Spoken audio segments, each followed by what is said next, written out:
But alright, y'all. So welcome back. Welcome to the channel. I would say welcome back, but I don't think I got any views on my last video. But this video is gonna be about how I invested my first $1,000 at 18 with no knowledge. So, like, I really just started watching YouTube videos since I was like 16, 17. And I was just watching like basics on investing and forex trading, drop shipping, like Amazon reselling. I always knew like I needed to find like a side hustle or something, but I never really knew like what to do. But with like how everything's looking right now, like, you know, you don't even know if you're gonna have that Social Security or anything by the time you're old enough to retire. I was like, you know what, like I need to go ahead and start like investing for myself, right? Or at least like have a savings account that I'm putting back for like retirement or whatever. Because like, you know, if you don't start saving your money now, or at least figuring out what to do with it, like you're gonna be old one day and you're still gonna be working. You're not gonna have enough time to even like build a nest egg at that point. You know what I mean? Kind of cooked. So, like I said in the last video, I originally started on Cash App with like $30, and I was using my mom's Cash App for real. And I was like 16, right? And she would just like let me use her fucking Cash App, and I just had it on my phone. And like I said, I was trading Datadog stocks, and at that time it was still going downhill, but it was just like up, down, all the way down. So I was kind of just like checking it like a couple times a day or like a couple times a week, you know. And like when it was up, I'd sell it. When it was cheaper than the market average, I would buy it, right? So, and that's how I just got used to it. Ooh, I got a burp. But that's how I got used to trading stocks at first. And I was like, oh, you know, like $20, I don't really care if I lose it. And it was almost just like a phone game to me, like just, oh, look, I'm in the green, like, oh, I'm in the red. Because I knew that like you don't really lose money trading stocks until you sell, right? Like unless you're investing in like terrible stocks, like say you invest in a brand new company that you have faith in. That company might shoot through the roof. You might make a whole lot of money off it, but if that company crashes and they don't make any money, you know what I mean, then that stock might not ever go up and you're just going to be down. So, I'll die right there. But yeah, my bad for the breaks and stuff. I don't write scripts. I really just like have this recording going on my phone while I'm playing on my Xbox, and then I talk in the background. So sometimes I get distracted on the game.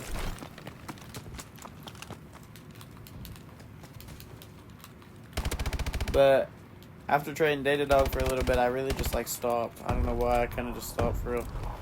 And I just went on to like working and stuff, because I've had a job since I was 14. You know, I might make another YouTube video about that. But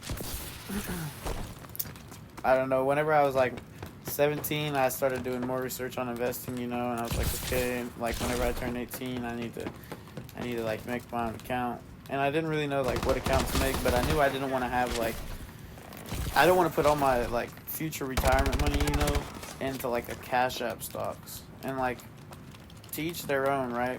But like, I just feel like that's not like, Cash App recently started trading stocks, you know, it's not like one of the better companies.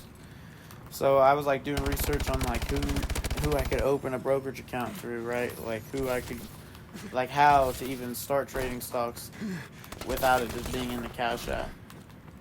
And then I found like all these different apps, or not apps, but what would you call them, like companies, brokerage companies.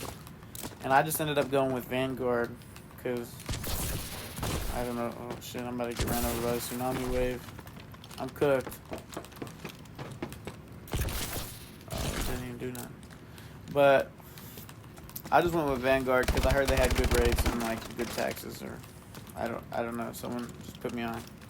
So I opened Vanguard, and then I'm like, now what, right? Because I didn't really know what to invest in still. I mean, the S&P 500 is always going to be there, right? But I don't want to, like, put all my money into the S&P 500 just yet, because I feel like since I'm younger, I got more time, like, I could risk it. So I got my money in, like, an extensive, growing, it's a technology ETF, fund or stock, whatever you would call it. And I got about, like, $400 in there. I'd have to look up the exact name. I'll probably put it in the description. And then, SCHD, it's a good compounding one, right? So, I mean, I know it's better when you have more money, but I figured I'll just throw a little, like, couple hundred in there now, so it'll compound, like, while I'm doing my other investments, right? And then I put, like, the rest, like, the other 40% into the S&P 500. Because normally you would want to do, like, what, almost 60-70% of your portfolio into the S&P or something. Because you would want to have in, like, a solid asset, but I think I'm risking more of it right now. But it's such a small, like, starter portfolio, you know what I mean? A little $1,000. Like, it took me a couple months, but it's not the end of the world, you know what I mean? I know I'm not going to lose it. But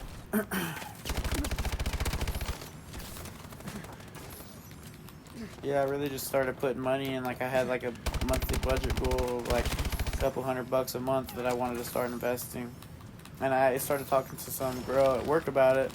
Her name's Mai. It's, like, some old Asian lady, right?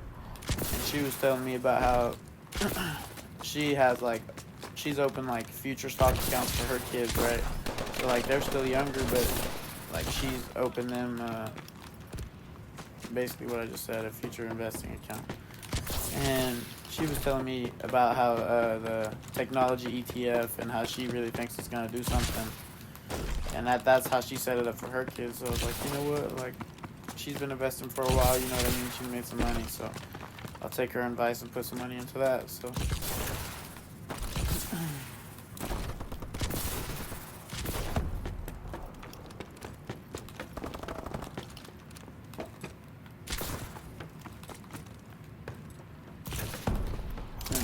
Let me see if I can lock in on a game here real quick. I want 12 and 12. The best.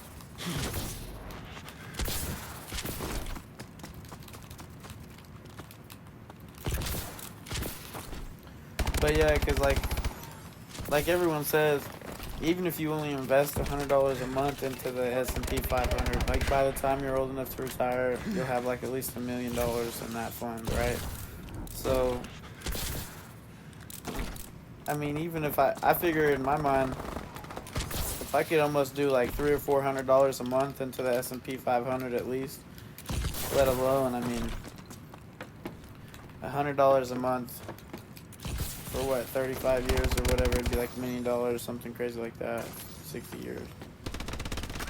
Nah, I don't know, that math's probably cooked actually, Jim.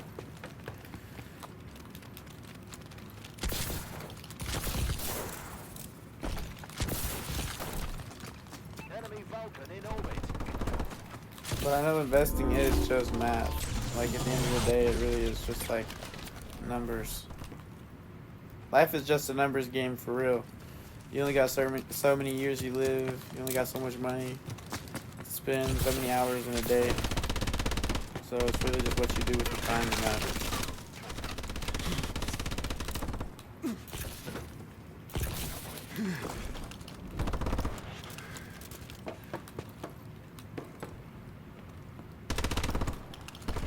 But yeah, I figured we'd play some Advanced Warfare today.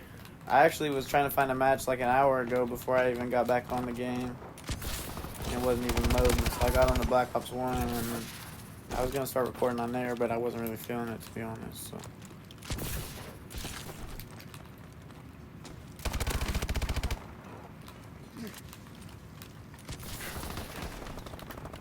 We're losing this fight.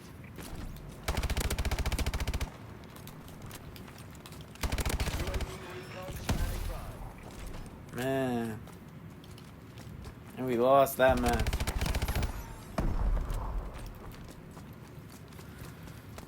But yeah, that's basically it. I mean, I went 20-14. Not too bad, not the best. I mean, I think by the end of the match they only had like 2 people left in their team, so got a little slow right there. But yeah, that was just a little short video on how I invested my first $1,000 at 18. And like I said, I don't script any of this or anything like that. It's really just me playing the game and talking. So whenever I get scatterbrained or stop paying attention to the subject, it's just me playing a game. But I'll get better at it as I go. So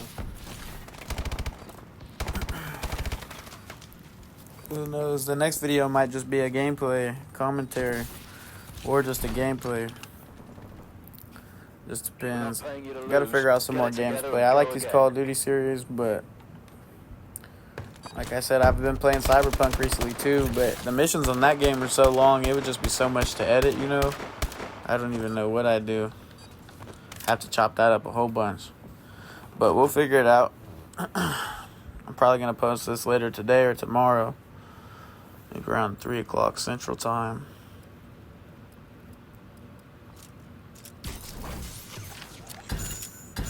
Who knows, y'all? Who knows?